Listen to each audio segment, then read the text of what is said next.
ini menyatakan bahwa di daerah rawan bencana, Dewan ini percaya bahwa negara harus memprioritaskan mitigasi bencana dibandingkan relokasi. Oleh karena itu, hadirin sekalian, kita perlu ketahui bahwa memindahkan rakyat dari tempat mereka merupakan tindakan yang sangat amat tragis dan tidak manusiawi. Mengapa? Bukannya menyelesaikan masalah, malah kita akan mencabut mereka dari akar kehidupan mereka sendiri. Oleh karena itu, set poin dari tim kami adalah yang pertama, pendirian kami simpel. Kami sebagai negara, sebagai aktor dalam mosi ini akan membuat kebijakan bahwa seluruh anggaran dan fokus utama dialokasikan untuk mitigasi bencana, seperti membangun sistem peringatan dini, infrastruktur tahan gempa, tanggul laut, dan sekolah siaga bencana, dibandingkan memindahkan penduduk secara paksa ke lokasi relokasi. Yang kedua, tujuan dari kebijakan kami adalah menciptakan Indonesia yang tangguh bencana, bukan Indonesia yang mengungsi, di mana sekalipun tanah mereka berguncang, warga tetap bisa hidup dengan aman di kampung halaman mereka tanpa kehilangan mata pencarian, tanpa kehilangan identitas budaya, dan tanpa menjadi pengungsi di negara sendiri. Yang ketiga adalah, ini adalah mosi kebijakan. Beban pembuktian kami cukup satu. Mengapa mitigasi lebih utama dibandingkan relokasi? Juga bagaimana proposal kami bisa mengatasi risiko bencana? Dan mengapa sekalipun ada kekurangan, tetap bisa dimitigasi? Dan poin terakhir di mekanisme kami adalah, yang pertama, pemerintah akan membentuk dana tanggap mitigasi yang dialokasikan dari APBN dan dana desa. Yang kedua, pemerintah akan mewajibkan setiap daerah rawan bencana memiliki peta resiko, jalur evakuasi, dan pelatihan rutin minimal 2 kali setahun. Bukan memindahkan manusia, tapi memindahkan sistemnya. Masuk ke argumentasi pertama adalah mengapa negara berhak untuk memprioritaskan mitigasi. Mari kita bahas terlebih dahulu. Ketika sekelompok masyarakat tinggal di suatu daerah tersebut, artinya daerah ini sudah menjadi bagian dari diri mereka. Di daerah itu sudah tertanam akar budaya, tanah, keluarga, dan juga mata pencarian mereka. Maka dari itu, negara harusnya memprioritaskan sistem mitigasi bencana agar rakyat dapat tetap tinggal di daerah kelahiran mereka sendiri. Yang kedua, esensi negara sebagai aktor protektif ataupun pelindung bagi rakyat. Ketika relokasi diutamakan dibandingkan mitigasi, berarti peran negara sebagai pihak pelindung harusnya menjadi hancur. Artinya negara gagal dalam melindungi rakyatnya di tanah mereka sendiri. Negara jatuhnya menjadi pihak yang hanya mengukur atau mencari solusi cepat tanpa mempedulikan aspek penting yang ada, seperti bahwa tanah itu merupakan akar budaya, bahwa terdapat keluarga di dalam daerah itu, dan juga mata pencaharian mereka ada di sana. Yang ketiga, mengapa relokasi menjadi tragis? Karena tentunya jika relokasi dilakukan, nantinya akan berdampak besar bagi rakyat yang tinggal di sana. Mari kita bedah mengapa relokasi bisa menimbulkan dampak-dampak yang ada. Pertama, tentunya akan berdampak pada ekonomi mereka. Ketika rakyat direlokasi ke tempat yang asing, tentunya ekonomi mereka akan hancur karena mereka akan kehilangan mata pencarian mereka, sumber pencarian mereka yang sudah menjadi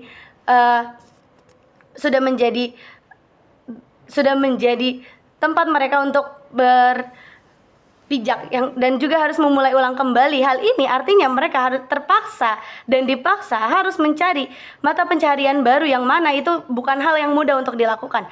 Yang kedua, terciptanya budaya yang hancur. Jika pihak oposisi berpendapat bahwa relokasi menjadi solusi yang cepat, ini merupakan kekeliruan yang sangat amat fatal, karena daerah yang mereka tempati sudah menjadi akar budaya mereka. Ketika relokasi ini terjadi, tentunya rakyat adat akan kehilangan tradisi mereka yang sudah mereka lakukan sejak dahulu, dan ini juga bisa membentuk hancurnya kebudayaan mereka yang sudah ada. Yang ketiga adalah sistem sosial yang rusak. Ketika relokasi terjadi, artinya rakyat harus membangun kembali kehidupan sosial mereka, dan ini artinya anak akan kehilangan sekolah, yang dimana itu merupakan lingkungan mereka bertumbuh, bersosialisasi, dan juga mengenal hal-hal baru.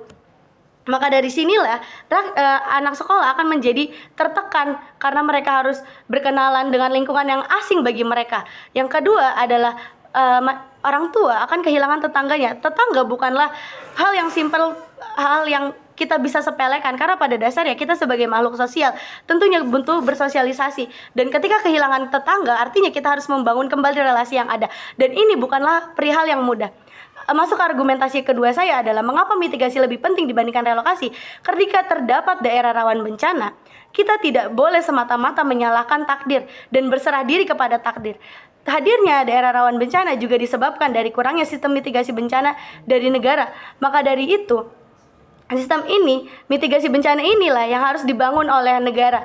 Jika terdapat sistem mitigasi bencana yang efektif dan memadai, dan juga hal ini lebih dibutuhkan dibandingkan relokasi, karena dengan adanya sistem ini, pemerintah artinya peduli dengan rakyatnya dan memiliki inovasi untuk membuat negara yang tangguh bencana dibandingkan dengan hanya mencari jalan keluar untuk sementara.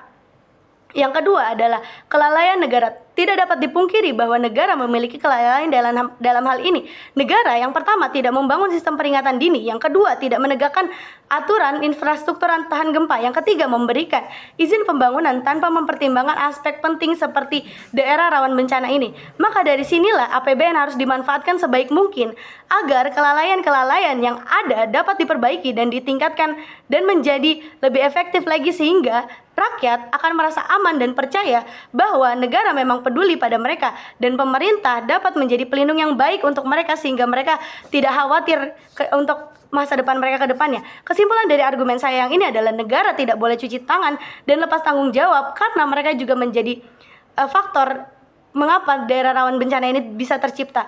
Yang kedua, seharusnya negara menjadi aktor yang siap melindungi rakyatnya dengan mengadakan sistem mitigasi bencana yang lebih efektif dan terarah. Yang argumentasi ketiga saya adalah banyaknya kegagalan kasus di mitigasi bencana tentunya bisa kami temui karena terjadinya pemerintah tidak dapat menimbulkan sistem mitigasi bencana yang lebih aktif dan juga serius. Ketika kasus ini terjadi karena negara kurang serius dalam menerapkan sistem mitigasi bencana, ketika larangan relokasi dilakukan, artinya pemerintah dipaksa serius dalam melakukan mitigasi bencana karena mereka tidak memiliki solusi lain. Yang kedua, mitigasi bencana lebih manusiawi dibandingkan relokasi.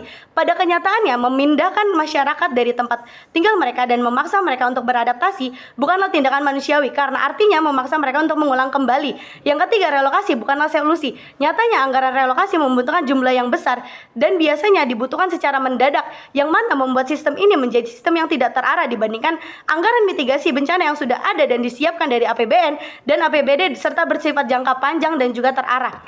Kesimpulannya adalah mitigasi itu menjadi lebih etis, manusiawi, dan juga berkelanjutan. Hal ini juga berarti negara memang berperan sebagai agen pelindung untuk rakyatnya, yang berarti negara memperkuat tempat untuk warga berpijak dibandingkan mencabutnya. Dengan ini saya menegaskan bahwa mitigasi lebih penting dibandingkan relokasi. Sekian dari saya, terima kasih.